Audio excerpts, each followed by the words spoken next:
जहाँ पे इज़राइल ये कह रहा है कि हम ईरान की जो न्यूक्लियर साइट्स हैं उस पे हमले कर सकते हैं। अगर इज़राइल ईरान की न्यूक्लियर साइट्स पे हमले करता है और उससे पहले वो यूएन के जो लोग हैं उनके ऊपर भी हमले कर रहा है, जिन्हें United Nations interim force in Lebanon UNIFIL कहते हैं। और इसमें बहुत सारे जो ममालिक हैं वो इकट्ठे होके इसराइल को कह रहे हैं कि if you will do so this will be a war crime. Iranians बड़े बिजी हैं, परेशान हैं, और वो तमाम मिडल ईस्टर्न ममालिक को एक ही बात कह रहे हैं कि इन केस अगर उनकी एयर स्पेस इस्तेमाल हुई तो ईरान जो है वो आपको भी टारगेट करेगा। इसमें बड़ी क्योंकि देखें एक बड़ी तादाद के अंदर इस वक्त अमेरिका की जो फ़ौज है वो मिडल ईस्ट में मौजूद है, उसके ऊपर भी बात करते हैं कि तेल की कीमतें बढ़ सकती हैं। तो अब देखिए, पहले इज़राइल सिर्फ़ गज़ा पे जो उसने एक हमला किया और वहाँ पे अंदर घुस गए, और उन्होंने तकरीबन कहा जा रहा है कि 70-80% गज़ा जो है वो कंप्लीटली तबाह हो चुका हुआ है। दोस्तों एक बात बताऊँ आपको, यहाँ पे आके पता चलता है कि मज़बूत फ़ौज किसे कहते हैं। अगर आपकी मज़बूत फ़ौज ना हो तो जाएँ चेक करें, फ़लस्तीन के लोगों से पूछें, गज़ा के लोगों से पूछें, लेबनान के लोगों से पूछें, सीरिया के लोगों से पूछें, इराक के लोगों से पूछें कि मज़बूत फ़ौज ना होना कितनी बड़ी किसी मुल्क के लिए तकलीफ़ हो सकती है, जिसमें आपकी हुकूमत आपको डिफेंड ही नहीं कर सकती।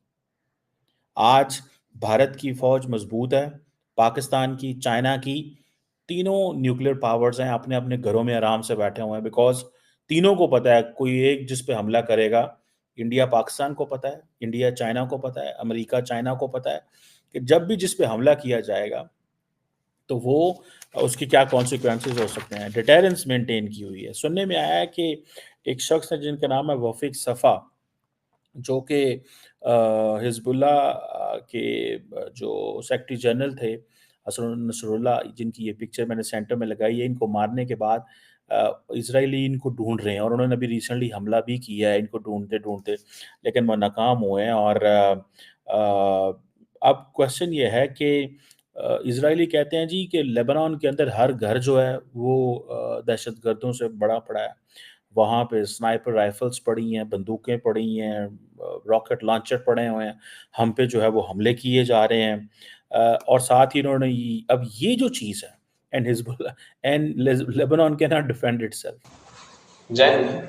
साथियों, जब तक इजराइल वर्सेस हिजबुल्लाह चल रहा था, तब तक तो इजराइल एक तरफा से हर तरफ से वो उनको पछाड़ के रखा था। लेकिन जब से इस युद्ध में ईरान कूद गया और ईरान ने इजराइल पर मिसाइल मार दिया, और उसके बाद जब ईरान वर्सेस इजराइल होने लगा, तो उसके बाद जो है स्थिति थोड़ा बहुत बदल गई।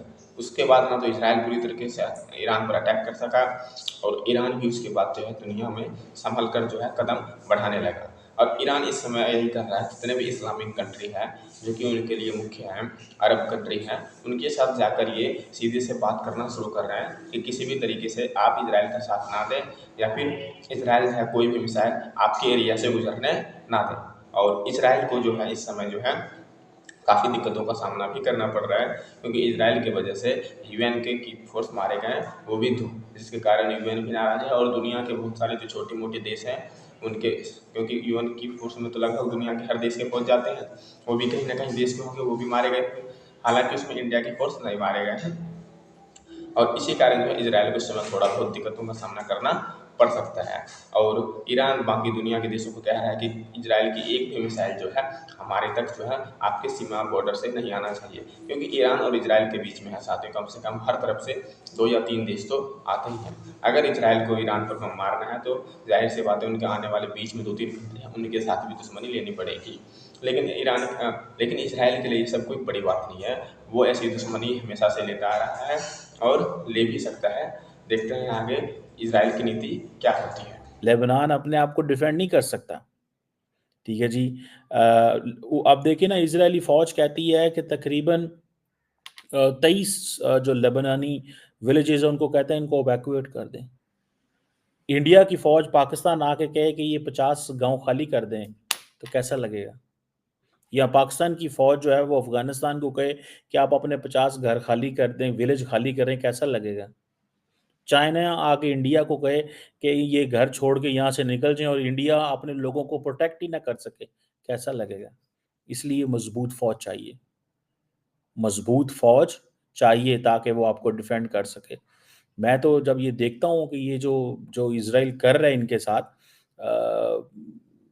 मतलब एट लीस्ट ये खुशी होती है।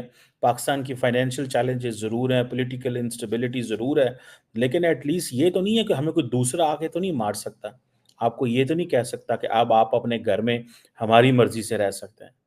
हम अपने घरों में बैठे हैं बिकॉज़ हमें पता है हमारी फ़ौज हमें प्रोटेक्ट कर रही है, हमारी पुलिस हमें प्रोटेक्ट कर रही है।